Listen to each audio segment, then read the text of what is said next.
같은 평수, 같은 구조의 공간이라 해도 사는 사람에 따라 공간의 모습은 각기 다릅니다.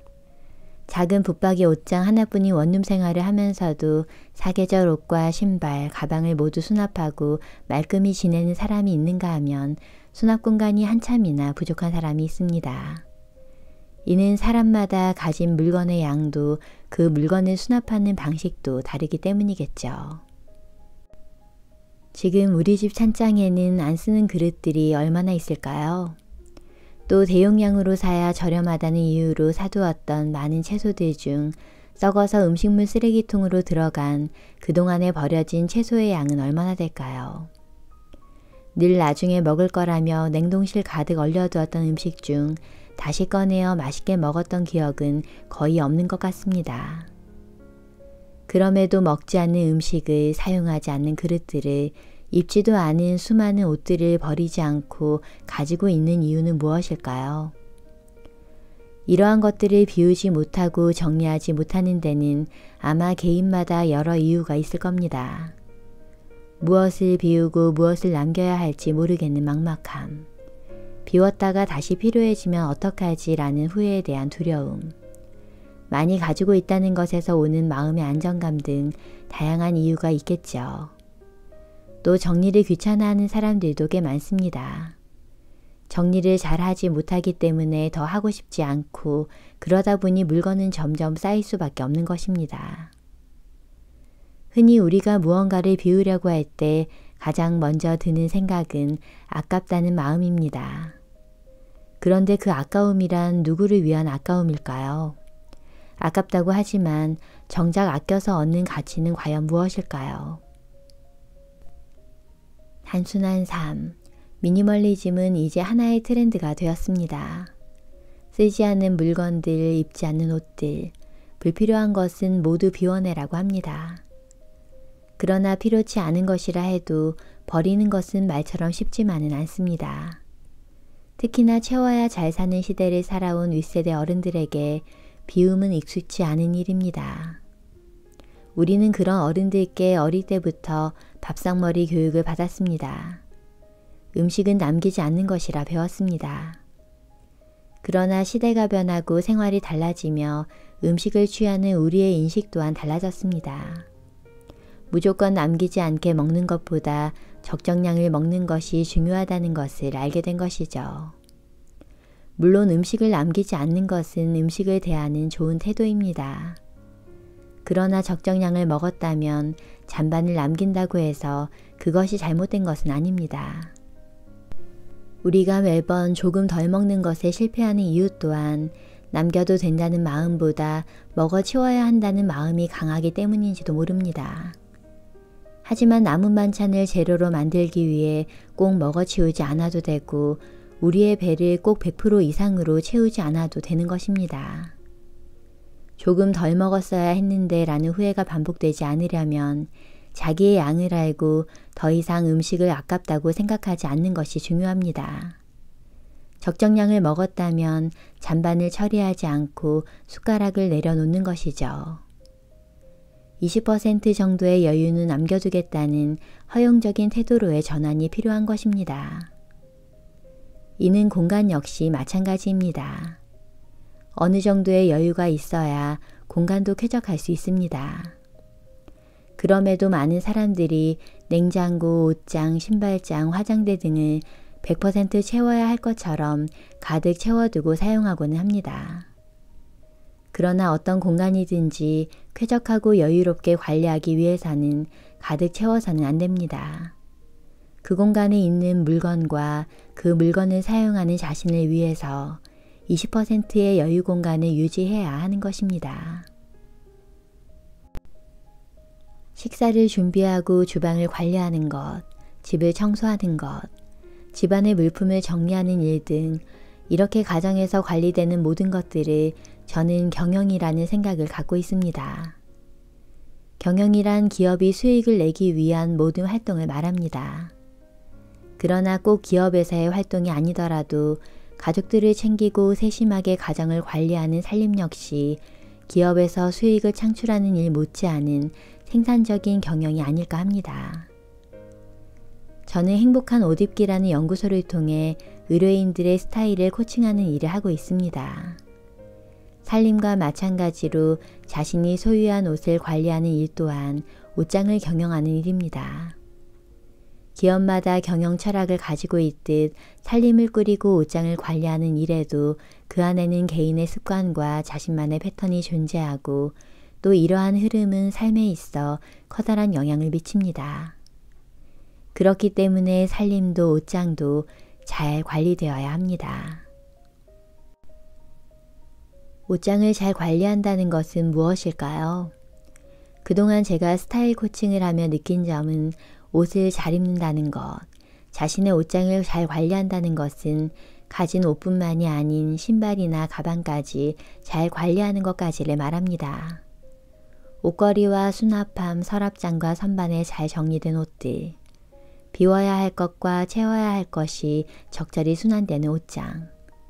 이렇게 계절마다 말끔히 정리되는 옷장은 관리가 잘 되는, 경영이 잘 되는 옷장입니다. 반대로 정리되지 않은 옷들이 수북이 쌓여있는 관리되지 못하는 옷장은 삶의 생산성을 낮춘다고 말할 수 있습니다. 복잡한 옷장을 볼 때마다 한숨 지어지고 정리해야지 하면서 비우지 못하는 마음은 부정적인 감정까지 유발하기 때문입니다. 물론 정리되지 않은 옷장이 편한 사람도 있을 겁니다. 그러나 입지도 않은 옷을 쌓아두고 보관하는 것은 공간의 비용까지 쓰는 것과 마찬가지입니다. 옷이 없다면 옷이 차지하는 그 공간만큼을 다르게 활용할 수도 있을 테니까요. 또 자주 입는 옷과 입지 않는 옷이 섞여 있으면 옷을 선택하는 시간의 비용도 듭니다. 반대로 입는 옷만 있다면 훨씬 더 빠른 선택을 할 수 있겠죠. 입었던 옷을 더 이상 입지 않게 될 때, 잘 입을 거라 생각했던 옷에 좀처럼 손이 가지 않을 때, 누군가가 선물한 옷이 옷장 한켠에 머무르기만 할 때 정리가 필요한 순간입니다. 복잡한 옷장을 한 번에 싹 정리할 수 있다면 참 좋을 겁니다. 그런데 쉽지 않은 일입니다. 옷은 우리가 가지고 있는 물건 중에 부피가 큰 축에 속하기 때문이죠. 그렇기 때문에 한번 마음먹기도 쉽지 않습니다. 이럴 때 필요한 것이 작은 성취입니다. 스카프나 액세서리, 양말, 속옷 등의 작은 것부터 정리를 시작하는 것이죠.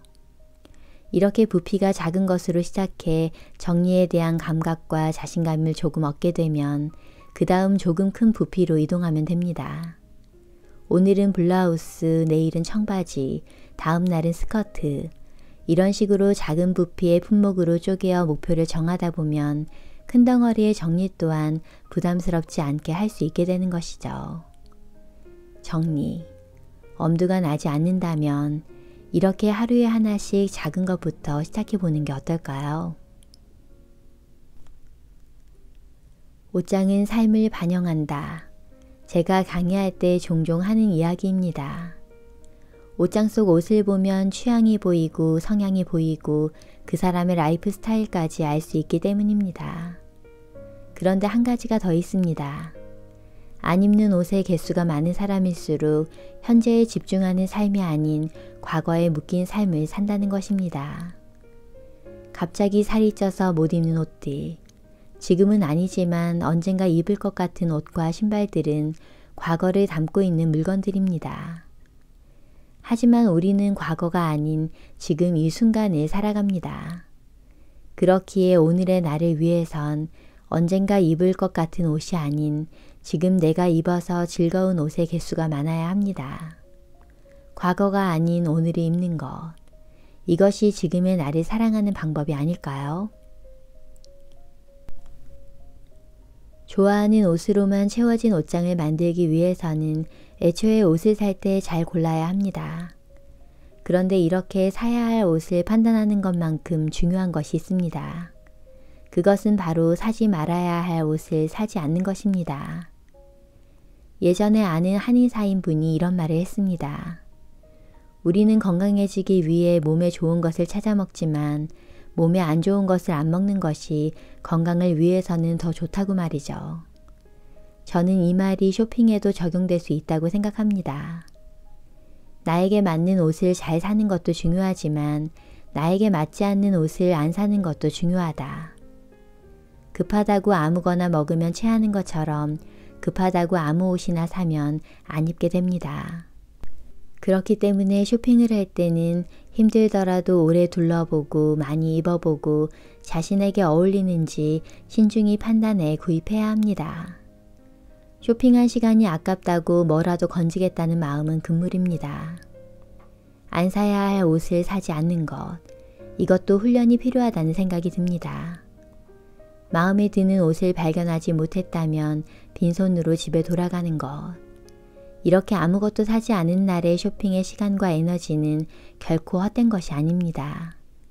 꼭 오늘이 아니더라도 언제가 되든 사야 할 옷을 제대로 고르게 되는 안목을 높일 수 있을 테니까요. 한때는 비싼 옷이 곧 좋은 옷으로만 여겨졌던 적이 있었습니다. 그러나 지금은 저렴한 가격에도 좋아 보이는 옷을 고를 수 있는 시대가 되었습니다.